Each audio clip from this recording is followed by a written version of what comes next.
These photos tell a story. Cranky with Matilda, cranky with Matilda, smiling without Matilda.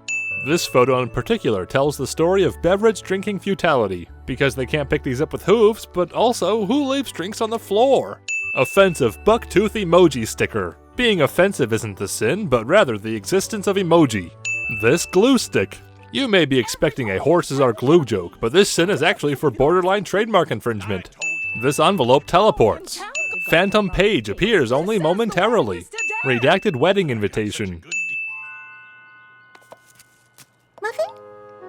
Back in October 2010, episode 1 aired, and it happened to feature a background pony with derp dyes. Fans quickly became attached and dubbed her Derpy, giving her a muffin-loving personality. It just so happened the show had plans to introduce a ditzy character of its own, but after seeing fan reaction to this background oddity, they made Derpy the new ditzy. As fan appreciation grew, Derpy made her first vocal appearance in Season 2's The Last Roundup, but unfortunately, due to mistaken voice direction, legal issues, and overbearing political correctness, Derpy was censored in future airings of the episode, which caused fan outrage and inspired a movement rallying around her. It was largely due to this immense support that we saw Derpy return in later episodes, but it was this appearance here, which is the culmination of over half a decade of fan support, that we finally see and hear Derpy in all her wall-eyed, muffin-loving glory. Maybe the castle's not so bad. It did bring us these middle finger jokes after all.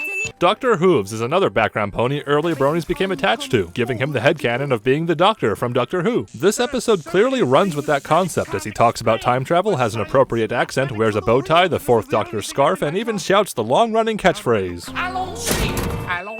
Dr. Hooves and Derpy being a pair was originally popularized by Bald Dumbo Rat's Tumblr blog and animations from Ocarina Player.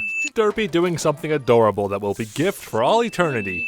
Electrified Nose Boop puts the fandom's booping ingenuity to shame. Vinyl Scratch, aka DJ Pone 3, is another fan-favorite background pony which originally had a 5-second appearance in Season 1 suited for success, and just like Derpy, fans quickly came up with a mountain of characterization, much of which is represented here. These bowlers are a reference to Season 2's The Cutie Pox, which in turn was a reference to a long-running joke from shows Lauren and her husband worked on, which in turn was a reference to one of their favorite movies, The Big Lebowski. That makes this a reference to a reference which is a reference. This rug I have, it really tied the room together. Sorry, man. What's this word you keep using? Man. This episode addresses what would have otherwise been a sin, and it is glorious. Regardless, we have to roll the clip. Oh man, oh man, man, man, man, man, oh man, oh man. Do we know what they're on about? Octavia is, you guessed it, another popular background pony. She first appeared for a couple seconds in the Season 1 finale and was quickly characterized by fans as a posh cellist with an accent popularized by fan voices. Much like Vinyl Scratch, the fan voice became so ingrained with the character that this episode couldn't have used anything but a British accent. The way this episode puts the main characters in the background while the background and secondary characters speak remarks is absolute genius. Maybe it's just a friendship problem, and it'll all be cleared up in a half an hour or so. A bugbear is a scary generic monster, much like a boogeyman. It can also refer to a pet peeve, giving us multiple layers to this joke. But no pony's asked me to organize anything since Twilight came to town. Amethyst Star is an actual background pony with virtually no fan-made characterization. This is hilarious, but is also not completely random because she was in fact an organizer for Winter Wrap-Up. Lyra and Bonbon are two background ponies that were commonly seen together, leading fans to ship them as a couple. Their depiction in this episode all but confirms this headcanon and seems to be intentionally teasing shippers. You're my very best friend. Bonbon's name is popular with fans, but toys usually refer to her as Sweetie Drops. This episode finds the perfect way to canonize both names. My name isn't Bonbon. It's Special Agent Sweetie Drops. The long talks, the benches we've sat on. Lyra sitting on a bench is a fandom meme inspired by this brief shot showing her sitting in a very not pony-like fashion. It quickly became referenced in fan media and even started a brief phenomenon similar to planking. Lyra is also seen Lyra-ing later in the episode. I've got to go find a crowd to blend into. Get it? Because she's a background pony? Extremely volatile. Without knowing what the trigger is, they could go off at any moment. Dr. Hooves describes social media.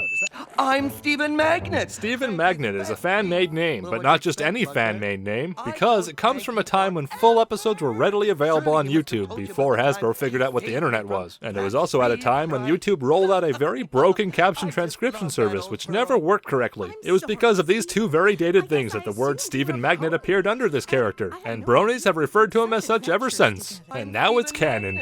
I had no idea you had such adventures together. Cranky and Steven being longtime friends sounds odd at first, but only until you realize Cranky regularly traveled by river, and that's where Steven lives. All these wedding songs are so Standard. I want Matilda and Cranky's wedding to be special. And with just those 2 lines, the show makes Octavia a much more interesting character than some pony who likes stereotypical standard music. She can have a passion for her stringed instruments without being dogmatic about music like the posh cellist in any other cartoon would be. Vinyl and Octavia being roommates with different genre interests is a completely original idea the show came up with. Just kidding, it's also a popular fan-made headcanon turd canon, popularized by the legendary animation Epic Wub Time, Musicians of Ponyville.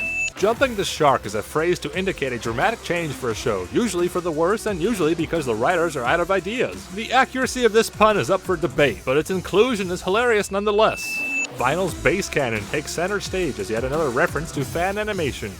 It's nothing special, it's just my bass cannon! Button Mash is a character who first appeared in the show but truly came to life thanks to Jan Animations and Shady Fox. Unfortunately, this reference is tarnished by Hasbro's harsh legal response of forcing Jan to take down his animations and never create fan content again under threat of litigation. Thanks for ruining our sin removal streak, Hasbro! All hail the glorious Twicane! This freeze frame is actually in the episode, and it features some of the wonderful people who make the show happen. Gummy's not a brainless pet, he's just a really deep thinker. Hashtag save Hayseed Turnip Truck. What do you mean you left it on the counter? I thought you were bringing it. Celestia and Luna bickering like children despite being thousands of years old is hilarious. Our friends have done it. They've defeated the bugbear. The episode sticks to its background-foreground switch-up so well that we don't even see how the main 6 defeated the monster. It's all delightfully inconsequential. You know those expensive imported oats you were saving for a special occasion? I cooked them up and ate them. His hands. Why are they missing? Well, I kind of cooked them up and ate them. I choose to believe this reference is intentional. Stephen Magnet giving Cranky a mustache is a wonderful reference to the show's premiere. Oh, Set Mayor! Derpy really is the best. It's remarkable to me how a story like Cranky's search for Matilda... The fact they don't waste time bringing people up to speed is further proof this episode is for the fans, as if it wasn't obvious enough already. This moment made waves in the fandom when it happened, although looking back with all the changeling developments, it makes total sense. A notable companion of the Doctor is named Rose. I really wanted to add a sin here for the refusal to recognize Derpy's true name. But if you think about it, it is probably a trademark issue preventing the word Derpy from being used, which means a reference to the fan-made characterization of Derpy loving muffins is the next best credit she could have received.